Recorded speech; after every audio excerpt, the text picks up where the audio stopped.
ঘরের দরজায় যে দোয়া লিখে রাখলে কেউ জাদু করতে পারবে না। আমাদের সমাজে কিছু মানুষ আছে যারা বিভিন্ন সময় আমাদের কাছের মানুষ যারা আছে তাদেরকে ব্ল্যাক ম্যাজিক করে থাকে, জাদুটোনা করে থাকে, কুফুরি কালাম করে থাকে এবং বদনজর এটাও কিন্তু সত্য। নবীজি সাল্লাল্লাহু আলাইহি ওয়াসাল্লাম নিজে জানিয়ে দিয়েছেন, আল আইনু হাক্কুন, বদনজর এটা সত্য। সুতরাং অনেক সময় বিভিন্নভাবে ক্ষতি করার জন্য ব্ল্যাক ম্যাজিক, জাদুটোনা, কুফুরি কালাম করে থাকে। বিশেষ করে এগুলো কয়েকটি কারণের জন্য করে। এক নম্বর হচ্ছে হিংসার কারণে করে, যাতে করে আপনি আপনার লাইফে ডেভেলপ করতে না পারেন, উন্নতি করতে না পারেন।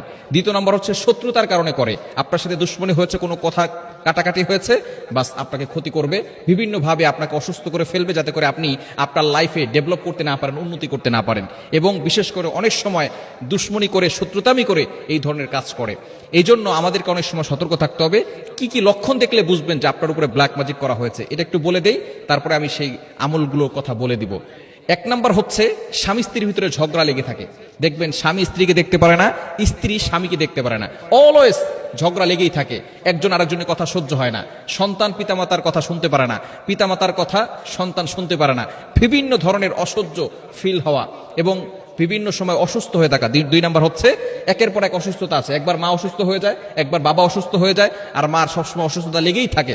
কেননা তারা টার্গেট করে ঘরের ভিতরে যিনি মহিলা আছেন তাকে যদি অসুস্থ করে ফেলা যায়, তাহলেই কিন্তু ওই সংসারের ভিতরে আর উন্নতি করা সম্ভব নয়। কেননা ঘরটাকে সুন্দর করে সাজিয়ে গুছিয়ে নারীরাই রাখে। সুতরাং অসুস্থতার প্রবণতা যদি বেড়ে যায় এবং বিশেষ করে মাথা ব্যথা করা এবং ঘরের ভিতরে ভালো লাগে না, কোনো কিছু করতে ভালো লাগে না, ইবাদতে মজা আসে না এবং কারোর সাথে কথা বলতে ভালো লাগে না, মেজাজ খিটখিটে হয়ে যায়, এই ধরনের আলামত যদি আপনি দেখেন তাহলে মনে করবেন যে আপনার ঘরের ভিতরে কেউ হয়তো ব্ল্যাক ম্যাজিক করে, জাদুটোনা করে, কুফুরি কালাম করে আপনাকে ক্ষতি করতে চাচ্ছে।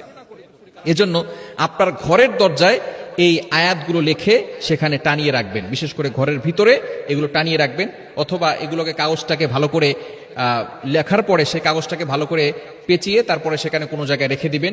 ইনশাআল্লাহ ঘরের ভিতরে কেউ জাদু করতে পারবে না। নাম্বার ওয়ান, এক নাম্বার হচ্ছে আয়াতুল কুরসি। আয়াতুল কুরসি হচ্ছে জিনদের সবচেয়ে বড় মহা ঔষধ এবং ব্ল্যাক ম্যাজিক, জাদুটোনা, কুফরি কালামের সবচেয়ে বড় ঔষধ হচ্ছে আয়াতুল কুরসি। সূরা বাকারার 255 নম্বর আয়াত, 3 নম্বর পারার 11 নম্বর পৃষ্ঠার 8 থেকে 12-13 নম্বর লাইন পর্যন্ত রয়েছে। সূরাতুল বাকারার 255 নম্বর আয়াত। এই আয়াতটি আমরা লিখব এবং সূরাতুল ফালাক এবং সূরাতুন নাস, এই সূরা ফালাক এবং সূরা নাস এমন সময় নাজিল হয়েছিল নবীজি সাল্লাল্লাহু আলাইহি ওয়াসাল্লামের উপরও ব্ল্যাক ম্যাজিক, জাদুটোনা করা হয়েছিল। তখন আল্লাহ পাক রব্বুল আলামিন এই সূরা দুটি নাজিল করে নবীজি সাল্লাল্লাহু আলাইহি ওয়াসাল্লামকে সুস্থতার নিয়ামত দান করেছিলেন।